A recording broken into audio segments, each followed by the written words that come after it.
Here's something wild about golf. You can win the Masters, dominate the Ryder Cup, and earn millions of dollars, and still have an entire sport turn against you.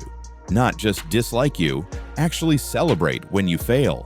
And seen on video. Yeah, I watched it about a dozen times or so last night and again this morning. I'm just not comfortable with Patrick's behavior around the ball. Patrick Reed didn't just become golf's villain by accident. He crafted it, controversy by controversy, until even his greatest achievements couldn't save his reputation. And the craziest part, he might have done it all on purpose. This is the untold truth about why Patrick Reed became the most polarizing figure in golf history. Patrick Nathaniel Reed burst onto the scene in San Antonio, Texas on August 5th, 1990, with talent that couldn't be ignored. While other kids were figuring out high school, Reed was already dominating it. Back-to-back state championships at University High School in Baton Rouge between 2005 and 2007, state medalist honors, Rolex Junior All-American.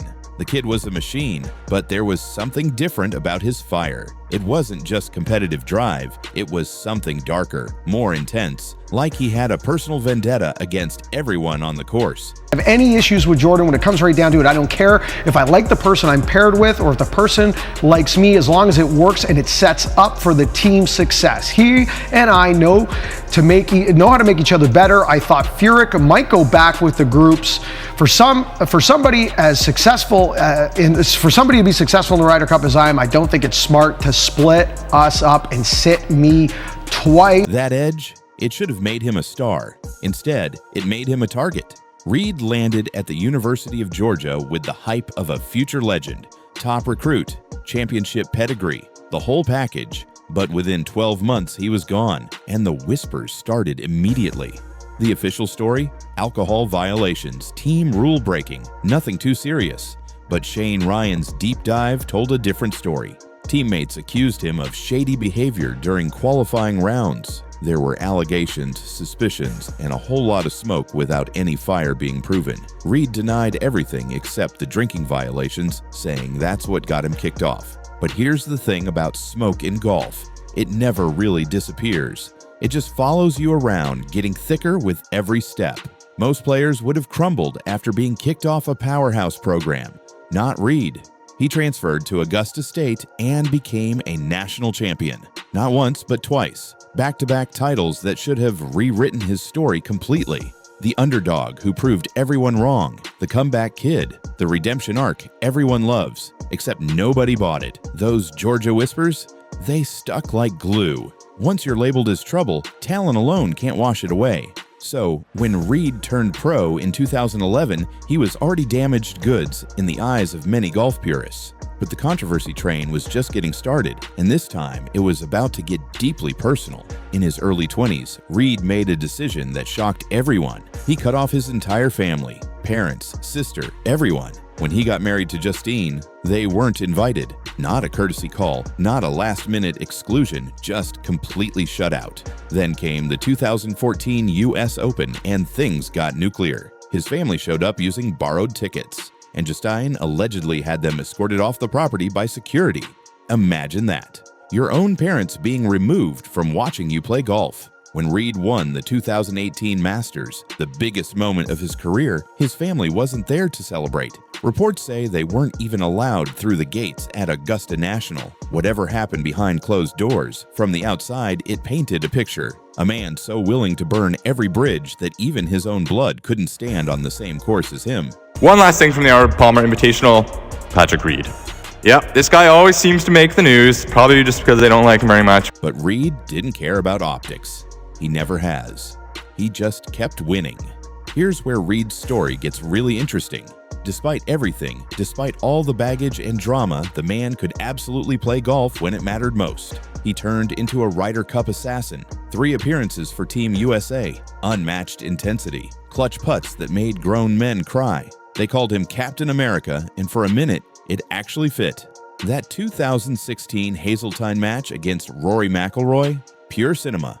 2 warriors trading haymakers, chest bumps, crowd going absolutely insane, Reed won that battle and cemented himself as one of Team USA's most dangerous weapons. For those few days, the controversy faded. He was just a golfer doing what golfers dream of, representing his country and winning.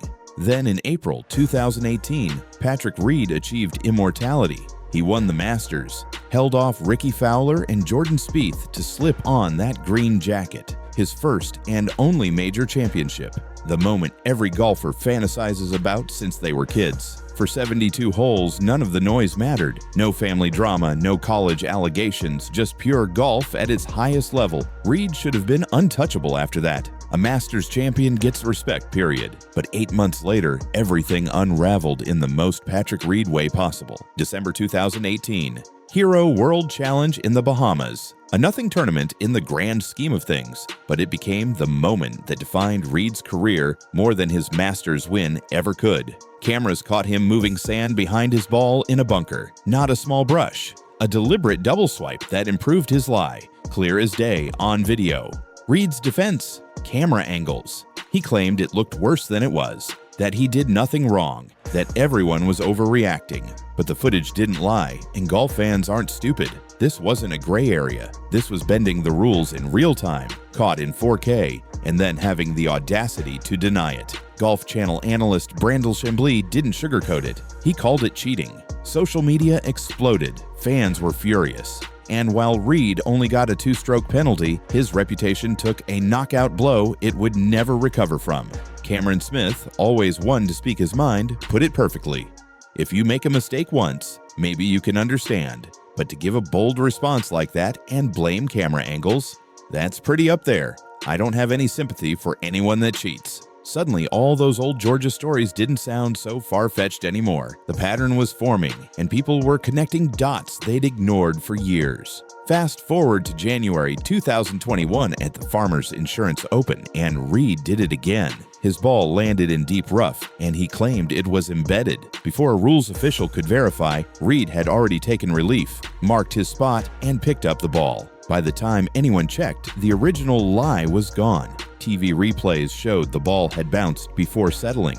Bouncing usually means not embedded. Technically, Reed followed procedure, but the optics? Absolutely terrible. Once again, Patrick Reed found himself in a controversy that could have been avoided with just a little patience or awareness. Fans weren't just mad about that moment, they were tired. Tired of the pattern, tired of the excuses. Tired of watching one player constantly walk the razor's edge between legal and sketchy. It wasn't one big smoking gun, it was death by 1,000 paper cuts. Then, in 2022, Reed decided to go nuclear. He joined Live Golf, the Saudi-backed league tearing the golf world apart, and filed a $750 million defamation lawsuit against Golf Channel and several analysts, including Brandel Chambly. His argument? Years of coordinated attacks designed to destroy his reputation. The public reaction? Brutal.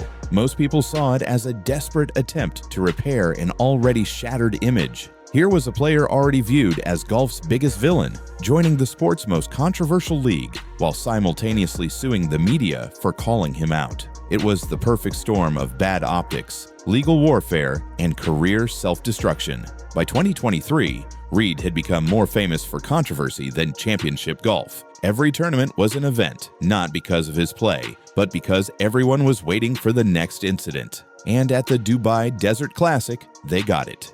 Reed hit a wild tee shot into a grove of palm trees. He claimed he spotted his ball in one specific tree and took a drop directly below it, but video replay told a different story. It looked like the ball had landed in a completely different tree. Technically, the ruling followed the rulebook, but to fans watching at home, it was the same old story.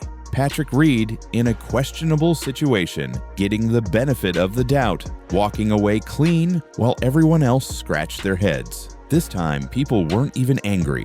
They were exhausted, eye rolls instead of outrage, sighs instead of debates. The Patrick Reed Show had been running so long that everyone knew the script by heart. So what's the final verdict on Patrick Reed? On paper, he's a Masters champion, a 9-time PGA Tour winner, and a Ryder Cup warrior. That's a Hall of Fame caliber resume that most players would kill for. But golf has never been just about the scorecard. It's about honor, integrity, and how you carry yourself when nobody's watching. Reed's career is a masterclass in how talent alone can't save you if your reputation is constantly under fire. Some will argue he's been unfairly targeted, that he plays within the rules even if he pushes boundaries. Others say that's exactly the problem. Golf is built on honesty and self-regulation, and Reed's story tests those foundations every single time his name hits the headlines. The truth is probably somewhere in the middle, but public perception doesn't care about nuance. When you're involved in controversy after controversy, year after year, eventually people stop giving you the benefit of the doubt. That's the tragedy of Patrick Reed. He could have been remembered as one of golf's grittiest champions. Instead, he'll be remembered as the villain who never learned when to stop. If this story got under your skin the way it got under ours, smash that like button, subscribe, and hit notifications because we're just getting started exposing the drama behind your favorite sports. Trust us, there's always more chaos beneath the surface, and we're here to dig it all up.